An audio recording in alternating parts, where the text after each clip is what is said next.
એક મોટા સમાચાર આપી દઈએ ઓડિયન્સને. આપણે કહી દઈએ કે જે અપડેટ મળી રહ્યા છે, પશ્ચિમ બંગાળમાં મમતા બેનર્જીનું પહેલું નિવેદન સામે આવ્યું છે. મતદાન કેન્દ્રો પર અડગ રહે ટીએમસી કાર્યકર્તા.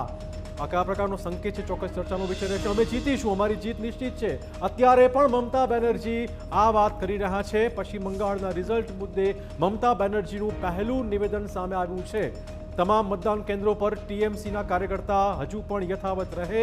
જીતનો દાવો, જીતનો આશાવાદ મમતા બેનર્જીએ વ્યક્ત કર્યો છે. આપણે કહી દઈએ કે ટેલીમાં બીજેપી 186 બેઠકો જીત તરફ હોય તે પ્રકારનો દાવો થઈ રહ્યો છે, પરંતુ કાર્યકર્તા નિરાશ થઈને મતદાન કેન્દ્રો ન છોડે આ પ્રકારની અપીલ કરી છે મમતા બેનર્જીએ. અરે ભાઈ, આ શું અપીલ અને શું કહી શકાય, શા માટે આવી અપીલ કરવી પડી? તમે જુઓ કે હું બીજી પણ બે કે ત્રણ ફેક્ટર જોવામાં આવ્યો હતો કે પોલિંગના દિવસે પણ મમતા બેનર્જી સવારના વહેલા નીકળી ગયા હતા અને ભવાનીપુરના પોલિંગ બૂથની બહાર પણ બેઠા હતા. અને સુવેન્દુ અધિકારી ચક્રબેરિયા વિસ્તારની વાત કરીએ ભવાનીપુરમાં, તો સુવેન્દુ અધિકારી અને મમતા બેનર્જી પણ સામસામે આવી ગયા હતા. અને ફરી એક વખત આવું જ નિવેદન, નર્વસનેસ સ્પષ્ટપણે દેખાઈ રહી છે અહીં. તો મમતા બેનર્જીનો ગઢ ભવાનીપુર છે, એમાં તમે બે મત નથી. 70 નંબરનો વોર્ડ આપે છે કયું ચક્રવર્તી વિસ્તાર, એમાં આગલા દિવસે રાત્રે આ લોકોએ એવા એનો જે કાઉન્સિલર છે તેના ઘોષ કરીને 70 નંબર વોર્ડના એણે આગલા દિવસે બધા મતદારોને મત કરવા નહીં નીકળવાનું. ત્યાં આગળ ગુજરાતી અને મારવાડી પરિવારો ખૂબ પ્રમાણમાં રહે છે. લગભગ 70% લોકો ત્યાં આપણા ગુજરાતી મારવાડી એ વોર્ડમાં છે. તો એના કારણે જે લોકોએ એની સામે ફ્રન્ટ થઈને કે મતદાન તો અમે કરીશું જ એવો ક્લિયર મેસેજ સોશિયલ મીડિયા દ્વારા લોકો સોસાયટીમાં આપ્યો.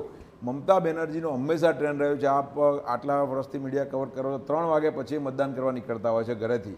એ આખું જગત જાણે છે. આ ઐતિહાસિક દ્રશ્ય જોવા મળ્યા. પહેલી એ વખત સવારે વહેલા 7:30-8 વાગે અમે જે બૂથમાં હતા ત્યાં અમારી સામે જ આવીને બેસી ગયા આખો એનો કાફલો લઈને, જેથી કરીને એ પ્રભાવિત કરી શકે મતદારોને અને મતદારો ન નીકળે. એક વાયોલન્સ ઊભું કરવા માટે, એક અશાંત વાતાવરણ ઊભું કરવા માટે પોતે આવી ગયા. એના માણસોને એક બેકઅપ આપવા માટે પોતે આવ્યા. પણ એની સામે અમે પણ શુભેન્દુ અધિકારીને તાત્કાલિક જ્યાં પણ હતા ત્યાંથી ત્યાં સામે અમે પણ લાઈને ઊભા કરી દીધા, જેથી કરીને સેન્ટ્રલ ફોર્સ અને પોલીસ બંને જણાને ત્યાંથી સ્થળ છોડવા માટે મજબૂર કરવા પડ્યા અને વિસ્તારમાં શાંતિથી મતદાન થયું. બિહાઇન્ડ પોલ મમતા બેનર્જી છેલ્લા 5 દિવસથી જે બીજી સીટ પર એને પોતે સીએમ તરીકે બીજી સીટો પર પ્રચાર કરવા જવાનોની બદલે છેલ્લા 5 દિવસથી એ પોતાની સીટ પર ભવાનીપુર સીટમાં જ અલગ અલગ વોર્ડમાં અને ઘરે ઘરે મત માગવા નીકળવું પડ્યું. એને તેજસ્વી યાદવ જે બિહારથી આવ્યા એમને પણ એને પોતાની સીટમાં એનો પ્રચાર કરાવવો પડ્યો. કેજરીવાલને પોતે ત્યાં પ્રચાર કરાવવો પડ્યો. અને એના સ્ટાર પ્રચારક જે છે અભિનેત્રી ઓલા સયાની ઘોષ, એનો પોતાનો રોડ શો પણ એને ભવાનીપુરમાં કરવો પડ્યો. મમતા બેનર્જીને પોતાની સીટમાં જીતવાના ફાંફા આ વખતે પડી ગયા છે. એનું માત્ર કારણ છે ગુજરાતી, મારવાડી અને ત્યાંના પૂર્વાંચલના જે મતદારો છે. મમતા બેનર્જીનું નિવેદન સામે આવ્યું છે કે હજુ પણ ડટ્યા રહેજો, કોઈ હલતા નહીં મતદાન કેન્દ્રો પરથી કાર્યકર્તાઓ.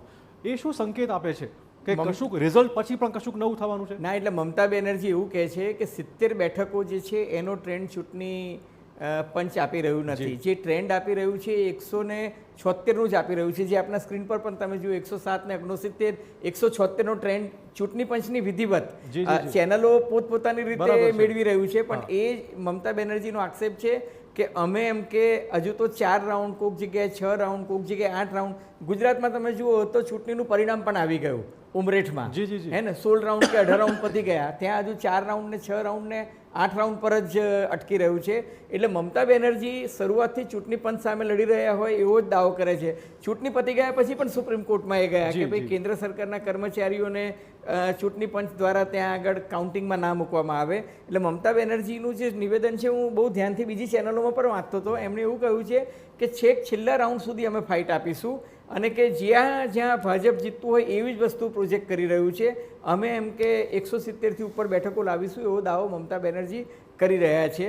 એટલે એમનો એવો દાવો છે કે ભૂતકાળમાં બિહારમાં જેમ ઉલટફેર થયો હતો, 12:30-1 વાગ્યા સુધી ભાજપ જીતતું હતું એવું બતાવતું હતું ને પછી લાલુ અને નીતિશ જીત્યા, એવા ચમત્કારની અપેક્ષા મમતા બેનર્જી રાખી રહ્યા છે. બિલકુલ. તો 186 બેઠકો પર તો ભાજપના ઉમેદવારો અત્યારે એટલે દેખાય છે. પણ હવે આમાં એવું છે કે મમતા બેનર્જીને તો લોકશાહીમાં નિવેદન કરવાનો અધિકાર છે, તો આપણે નહીં 2021માં અમિતભાઈ